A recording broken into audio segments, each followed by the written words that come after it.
Rajesh sir, बहुत स्वागत है आपका। बहुत शुक्रिया अपना कीमती समय देने के लिए। आप दुरुस्त है, सब नेटवर्क वगैरह सब सेट है? बिल्कुल सर, तभी आपके सामने आ गए सर। सुबह से बड़ा परेशान था। कल ही बात हो रही थी आपके चश्मों की, आपके इंटरनेट की। तो सर आज ही आपका नेटवर्क बिगड़ गया। खैर, देर से आए दुरुस्त आए सर, टाइम पे आ गए आप, यही बहुत बड़ी बात है। कई सारे स्टॉक्स हैं आज सर, फोकस में है, लाइमलाइट में है, नतीजों के दम पर भी और वैसे भी।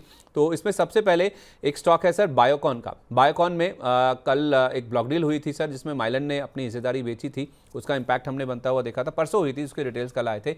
और स्टॉक उस समय भी आप देखेंगे तो नया 52 वीक हाई टच किया था। आपने कहा था 441 के ऊपर अगर ये बंद हो जाए तो फिर यहाँ पर और मूव एक्सटेंड होता हुआ दिख सकता है। आज तो सर 447 भी टच हो गया। 447 रुपये 15 पैसे का नया हाई इसने, नया 52 वीक हाई इसने आज टच कर दिया है। और एक्सटेंड हो जी। सकता है मूव इसमें, जिनके पास है वो बने रहें। या बिल्कुल, जिस तरह से चार्ट सेटअप है, लग रहा है पॉजिटिव मोमेंटम जारी रह सकता है। कोई भी डिक्लाइन पे 430 425 ये लेवल भी मिलते हैं तो बाई ही करना चाहिए। अब शायद ये अपनी नई जर्नी शुरू कर रहा है हायर लेवल की तरफ। क्या टारगेट होंगे ऊपर? सर ऊपर में तो मेरे हिसाब से देखो, जिस हिसाब से कंपनी काम कर रही है, फंडामेंटल है, एज पर माई एनालिसिस 500 प्लस जाना चाहिए शेयर। 500 प्लस, मतलब लंबा होल्ड करें, बढ़िया कमाई हाँ कराएगा जी, ये। बिल्कुल।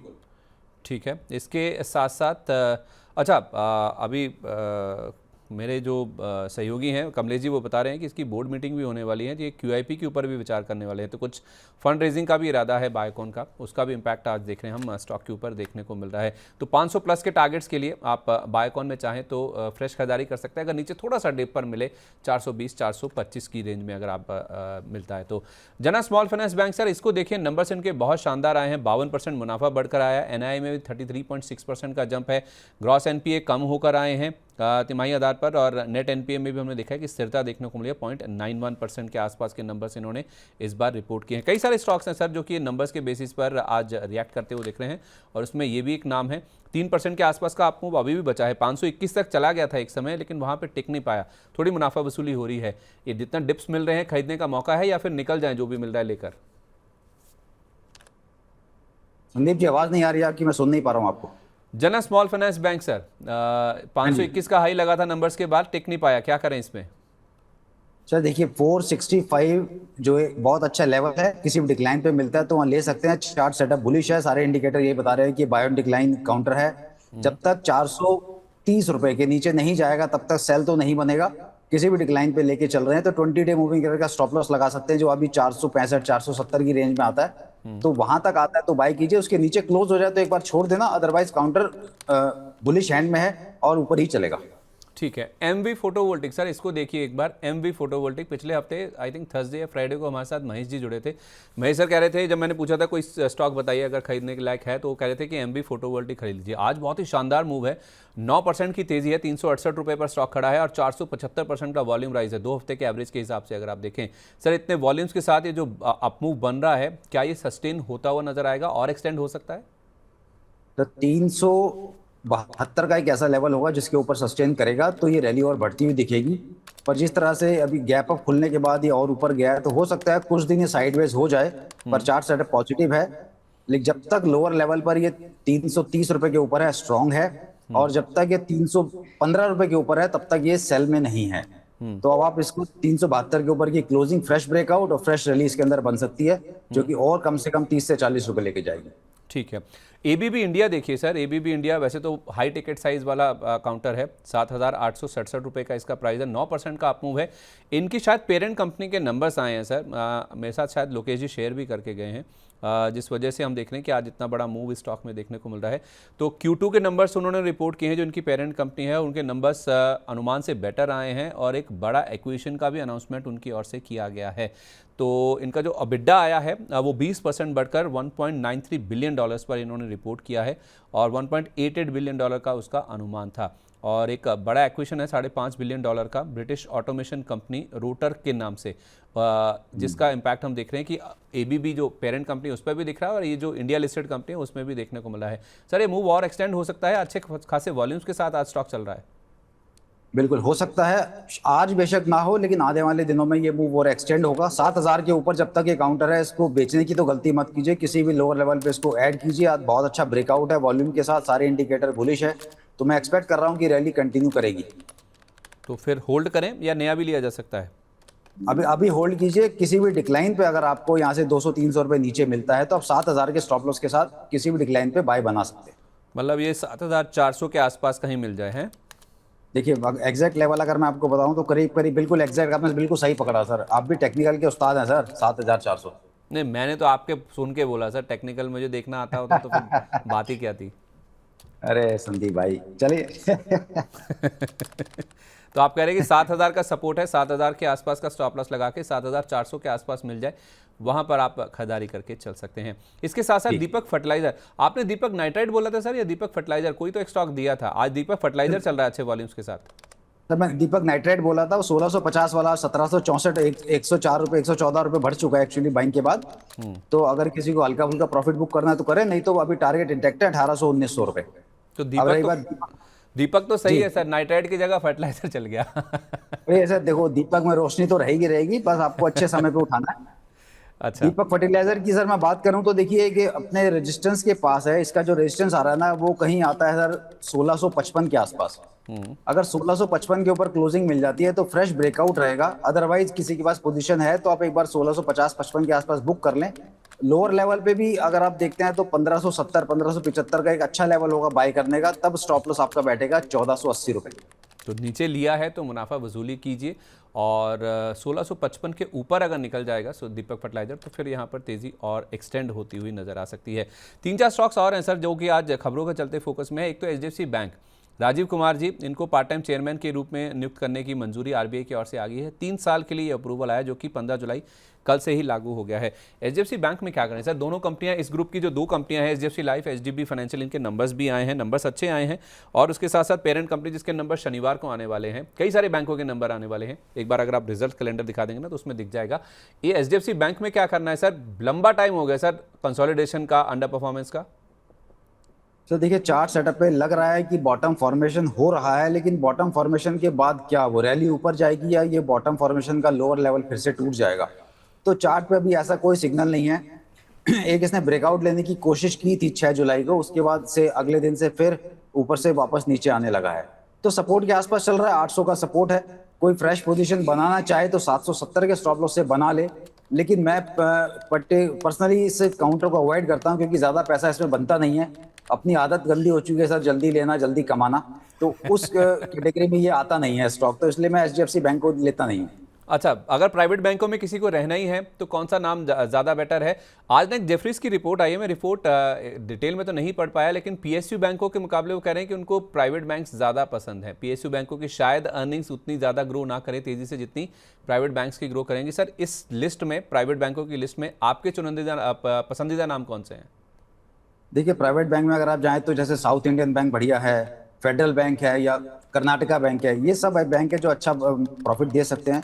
और एक है डीसीबी बैंक जो काफी समय से एक रेंज में चल रहा है, मैं उम्मीद कर रहा हूँ कि शायद वहां भी ब्रेकआउट आ सकता है, तो वहां भी आप देख सकते हैं। हालांकि वो भी आता है एचडीएफसी बैंक की कैटेगरी में ही है, काफी समय से चल नहीं रहा, पर अगर ब्रेकआउट आया तो वहां भी मोमेंटम अच्छा मिल सकता है। South Indian bank, federal bank, Karnataka bank और डीसीबी बैंक, ये 4 छोटे जो निजी बैंक हैं, इन पे ज़्यादा फोकस करें।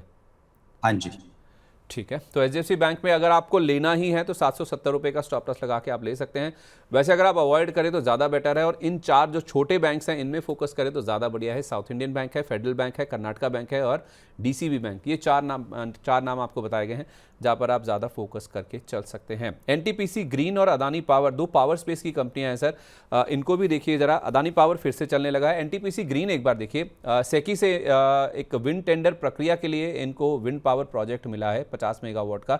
सेकी यानी कि solar energy corporation of India, जो कि ज़्यादातर सोलर प्रोजेक्ट्स अवार्ड करती है। इनकी सब्सिडरी है आयना रिन्यूएबल, जिसको ये सेकी से ऑर्डर मिला है। और दूसरी तरफ अदानी पावर को भी साथ साथ देखिएगा सर, दोनों पावर स्पेस की कंपनियां। इनको Maharashtra state electricity distribution company limited के 25 साल का एक सप्लाई का ऑर्डर मिला है। इन्होंने 25 साल का करार किया है 1600 मेगावाट बिजली सप्लाई के लिए, ये एसपीए किया है इन्होंने एमएससीडीसीएल के साथ। एनटीपीसी, अदानी ग्रीन, दोनों में से, या फिर अदानी और एनटीपीसी ग्रीन को अगर हम वर्सेस करें तो दोनों में से बेटर कौन सा है? देखिए एनटीपीसी ग्रीन की हम बात कर रहे हैं तो ये पिछले 3-4 महीने पहले 28 अप्रैल के आसपास टॉप लगाया 120 के आसपास का, उसके बाद गिर गिर के 93 हो गया है। तो इसके लिए अब जो ट्रेलिंग स्टॉप लॉस है ना, अगर किसी के पास शॉर्ट है तो वो ठीक है, कंटिन्यू है, लेकिन अगर कोई लॉन्ग बनाना चाहे तो 97, जिस हिसाब से चार्ट सेटअप बन रहा है, उसकी रेंज छोटी होती चली रही, काफी स्क्वीज हो चुका है, तो 97 के ऊपर ये काउंटर निकलेगा तो बहुत अच्छा मूव दे देगा। हो सकता है वापस 120 की तरफ जाता दिखे, तो आप 97 के ऊपर ही इसमें लॉन्ग बनाएंगे, उससे पहले नहीं। वॉल्यूम भी पूरी तरीके से ड्राई हो चुका है, तो हो सकता है अचानक कोई खबर आए या कोई ऐसा ट्रिगर बन के आए जो वॉल्यूम के साथ 97 क्रॉस करेगा, तो उससे पहले पोजीशन नहीं बनानी। 97 के ऊपर उसको छोड़ना नहीं है। स्टॉप लॉस फिर आप लगा सकते हैं 92 रुपीज का। अगर यहीं से अगर 92 पहले ब्रेक नहीं होता और 97 ब्रेक होता है तब 92, अगर और स्लाइड हो जाता है तो फिर बाद में जो उसके लेवल है लोअर वो बाद में बता देंगे। ये लेवल इंटैक्ट रहते हैं तो फिर टारगेट 120। ठीक है। और अदानी पावर? अडानी पावर में सर हमने देखा कि एक दो दिन पहले एक अच्छा मूव आया था इसके अंदर, पर ये काउंटर भी ऐसा है कि अपने सपोर्ट के आसपास चल रहा है। शायद पहले हमारी बात भी हुई थी, मैं कहा था 190 185 की ऐसी रेंज होगी जहां इसको छोड़ना नहीं चाहिए। अभी अगर देख रहे हैं 210 के नीचे वीक हो जाएगा, फिर अपने को लेवल मिल जाएंगे 190 185 जो ऐड करने वाले। अगर नहीं ब्रेक होता 210 ऊपर में, ये काउंटर 240 रुपए ब्रेक कर देता है, क्लोजिंग करता है, तो फिर फ्रेश हाई की तरफ चलेगा काउंटर 260 265। तो या तो 240 के ऊपर या 180 190 की रेंज में। जी ठीक है। तो या तो ब्रेकआउट होने दीजिए या फिर नीचे गिर जाए, थोड़ा अच्छे लेवल्स पर आ जाए तो अदानी पावर में आप खरीदारी करिए। ये फिलहाल आपके लिए राय निकल के आ रही है। एथर एनर्जी और देखिए सर, एथर एनर्जी स्टॉक फोकस में है। आईपीओ के टाइम से देखें तो सर ऑलमोस्ट शेयर 3 गुना के आसपास हो चुका है। ज़बरदस्त रिटर्न से स्टॉक ने डिलीवर किए हैं। अब खबर ये आ रही है कि 2500 करोड़ रुपये इनके जो बोर्ड है उसने जुटाने की मंजूरी दी, जिसमें से 1300 करोड़ रुपए का ये QIP है जो कि लॉन्च कर दिया गया है। 1169.70 इसका फ्लोर प्राइस तय किया गया है। और इसके साथ साथ 1200 करोड़ रुपए जो बाकी रकम है वो प्रेफरेंशियल इशू के जरिए ये जुटाना चाहते हैं, जिसमें हीरो मोटोकॉर्प 960 करोड़ रुपए निवेश करेंगे और इनके जो 2 फाउंडर्स हैं वो 20-20 करोड़ रुपए, टोटल 40 करोड़ रुपए वो निवेश करेंगे, तो 1000 करोड़ ये हो गया। और बाकी जो 200 करोड़ रुपए हैं वो NIIF जो कि इंडिया जापान फंड की ओर से समर्थित है, यानी कि सरकार की ओर से ही आप कह सकते हैं, करीब 200 करोड़ रुपए के आसपास का निवेश ये एथर एनर्जी में आ रहा है। डायरेक्टली नहीं सर, लेकिन गवर्नमेंट की बैकिंग वाली ये जो NIIF या फिर जो इंडिया जापान फंड है वो 200 करोड़ रुपए के आसपास का निवेश कर रही है। ये खबर मुझे सर बड़ी थोड़ी अलग लगी कि सरकार किसी कंपनी में इनडायरेक्टली सही पैसा लगा रही है। देखिए, जिस तरह से सेक्टर है, सरकार को भी मालूम है कि आगे EV सेक्टर है जो मतलब बैटरी है, तो ये सेक्टर अच्छा करेगा। हम देख रहे हैं कि अगले साल से दिल्ली में भी 2028 से पेट्रोल की गाड़ियों का जो रजिस्ट्रेशन है वो बंद होने वाला है। तो कहीं ना कहीं सेक्टर के लिए पॉजिटिव है और ये काफी अच्छा भी कर रही है कंपनी। इसमें संदीप जी देखिए 1150 जो भी आपने बोला QIP का लेवल है, अगर वो लेवल मिल जाता है तो बिल्कुल इसको छोड़ना नहीं चाहिए। आप इसके अंदर आराम से पोजीशन बना सकते हैं। और एक चीज अगर मैं आपको बताऊं, अगर किसी को ये होल्ड करना है काउंटर, तो कभी भी कोई स्टॉक, एक आपको छोटा सा हैक दे रहा हूं या आप इसको स्ट्रेटेजी या सेटअप मान लो, कभी भी कोई काउंटर अगर 1000 के ऊपर आके सस्टेन करने लग जाता है फर्स्ट टाइम पर, तो आप उस काउंटर को बाय करो, पोर्टफोलियो में रख के छोड़ दो। वो काउंटर आने वाले समय में धीरे धीरे ऊपर ही जाएंगे। जितने भी बड़े काउंटर हैं जो आज 2000 3000 5000 10,000 की रेंज में चल रहे हैं, वो कभी पहली बार 1000 के ऊपर आए होंगे। तो जैसे जैसे 1000 के ऊपर जाता चला जाएगा, रिटेल पार्टिसिपेशन उससे हटता चला जाएगा, सिर्फ बड़े प्लेयर्स के हाथ में रह जाएगा वो काउंटर, फिर वो नीचे नहीं आता। इसमें आपको कोई टेक्निकल की जरूरत नहीं है, कोई एक्सपर्ट की जरूरत नहीं है। 1000 के ऊपर कोई काउंटर आया फर्स्ट टाइम, बाय किया, छोड़ दो बस। अच्छा, एथर एनर्जी उन्हीं में से एक है? बिल्कुल उन्हीं में से एक है। मतलब 1000 के ऊपर आया तो आप करेंगे अगर 1150 के आसपास मिल जाए तो बहुत ही बढ़िया, लेकर भूल जाएं, छोड़ दें। हाँ जी, बहुत ही बढ़िया सर। ठीक है, ये अच्छी चीज़ आपने बताई कि कोई स्टॉक अगर 1000 रुपये का लेवल पार करता है, मतलब ठीक है, केस टू केस बेसिस पे थोड़ा बहुत ऊपर नीचे हो सकता है, लेकिन एक थंब रूल टाइप का आपने बता दिया कि 1000 रुपये के ऊपर कोई स्टॉक निकले, क्योंकि रिटेल फिर उसमें से कन्नी काटने लगता है या फिर उससे थोड़ी दूरी बनाने लगता है, क्योंकि वो टिकट साइज़ बढ़ जाता है और वैसे स्टॉक्स फिर आ जाते हैं इंस्टीट्यूशंस के रडार पर, यानी कि संस्थागत निवेशकों के रडार पर। उन पर आपको फोकस करना चाहिए। क्या बात है सर, सालों का तजर्बा है ये, आई थिंक 2 दशक से ज़्यादा जो आपने बाज़ार में बिताए हैं सर। ये बढ़िया चीज़ें जो जानने को मिलती है ना, दिन बन जाता है सर उससे। आई थिंक हमारे दर्शकों को भी अच्छा लगा होगा सुन के ये चीज़, क्योंकि जब कोई अपने 20 सालों का निचोड़ 30 सालों का निचोड़ एक साथ बता देता है ना, तो आपको 20 साल बाज़ार में फिर ख़राब नहीं करने पड़ते। बस उस एक्सपीरियंस जो आपको मिला ना, जो एक तजर्बा मिला, उसका अनुभव का आपको फ़ायदा लेना, उसको सिर्फ अप्लाई करना है। अच्छा, कुछ और स्टॉक्स राजेश जी जिनमें काफ़ी अच्छा? जी सर। जी, बस एक लाइन और ऐड करूंगा। हम जितने भी क्लाइंट से मिलते हैं, अगर हम किसी को बोलते हैं ये 1200 का शेयर ले लो या 2000 का शेयर ले लो, तो ऐसे देखिएगा जैसे यार क्या बोल दिया हमने, गाली दे दी इसको। कहेगा सर कोई 20-30 रुपए वाला बता दो ना, सर कोई 5-10 रुपए बता दो, कोई छोटा बता दो। तो वो सर इसके पीछे वही लॉजिक है, जहां पे रिटेलर फंसा रहेगा ना कि मेरे को छोटे टिकट साइज में जाना है, वो कभी उसका पैसा नहीं बनता। और आप देखें जो स्टॉक कभी आज से 2 साल पहले 1000 के थे, आज वो 5000 के हो गए हैं, 10,000 के हो गए हैं, लेकिन जो स्टॉक आज से पहले 50-60 के थे वो आज भी 10 रुपए 5 रुपए हैं। यही है सर, सब कुछ मानसिकता दिमाग में फंसा हुआ है। छोटे शेयर चाहिए हमें, बस सस्ते शेयर चाहिए। ऐसा लगता है कि छोटे शेयर हैं, टिकट साइज कम है तो सस्ते हैं, लेकिन वो सस्ते होते नहीं है, बस आपको अट्रैक्ट करता है टिकट साइज, तो उसको आप जरूर ध्यान में रखिए। एक आखिरी शेयर सर, डिक्सन टेक। हम लगातार 9,500 के लेवल्स के आसपास से बातचीत करते आ रहे हैं, आज इसमें ज़बरदस्त एक्शन बनता हुआ दिख रहा है। डिक्सन टेक में सर ये 14,000 के ऊपर ये स्टॉक आ गया है, तो अभी क्या मूव और एक्सटेंड हो सकता है? जिन्होंने नीचे में लिया है क्या वो मुनाफा वसूली करें या फिर अभी बने रहें? 14,305 का लेवल है अभी एग्जैक्टली। देखिए हायर लेवल तो आने वाले समय में देखने को मिलेंगे, लेकिन थोड़ी सी प्रॉफिट बुकिंग देखने को मिल सकती है। हो सकता है काउंटर 400-500 रुपए गिर जाए, लेकिन उस टाइम पर भी इसको ऐड ही करना है। अब इसका जैसे मैं देख रहा हूँ 20 मूविंग जो एवरेज है वो 12,800 के आसपास है, काउंटर अभी 14,000 के ऊपर है, तो वो गैप थोड़ा सा बढ़ गया है, तो वो गैप कम होता है। हो सकता है काउंटर 20 डे मूविंग एवरेज को हिट करने के लिए वापस आए, तो वहां पे आप लेंगे, रिस्क रिवॉर्ड बेहतर होगा। चार्ट बहुत पॉजिटिव है, लेना तो है, ये कंफर्म है। ठीक है, ओके। राजेश जी, कोई नया नाम आज के लिए जो आप ऐड करने की सलाह देंगे? देखिए अवंती फीड में बहुत अच्छा ब्रेकआउट आया है, अब वो भी 1000 के ऊपर निकला है। हालांकि पहले 1500 के हाइज लगा चुका है, लेकिन चार्ट सेटअप पे 1000 के ऊपर आज उसमें फ्रेश ब्रेकआउट है। 900 रुपए का स्टॉप लॉस लगा के उसमें ट्रेड बनाया जा सकता है 1200 के टारगेट के लिए। और अगर एक छोटा स्टॉक आप कहें तो वेस्कॉन इंजीनियरिंग है, उसमें एक फ्रेश मोमेंटम बन रहा है, 33 रुपये 50 पैसे के आसपास चल रहा है, तो उसको आप देख सकते हैं। 33 रुपये 50 पैसे पर, मतलब अभी खरीदना है या थोड़ा वॉच लिस्ट में रखना है बस? नहीं, अभी आप ले सकते हो, 3.5% ऊपर है। अगर आज की क्लोजिंग इसकी आप मान लो करीब करीब 34 रुपए के ऊपर क्लोजिंग आ गई, तो आप उसको 31 रुपए के स्टॉपलेस के साथ होल्ड कीजिएगा। ऊपर का पहला टारगेट आएगा 37 रुपीज का, उसके बाद अगर ब्रेकआउट आया तो काउंटर और आगे चल सकता है। मतलब 34 के ऊपर बंद होने का वेट कर लें? हाँ, अगर किसी को सेफ प्ले करना है तो 34 की क्लोजिंग का वेट करें, और ऊपर के टारगेट 37, देन 37 के ऊपर ब्रेकआउट, स्टॉप लॉस 31।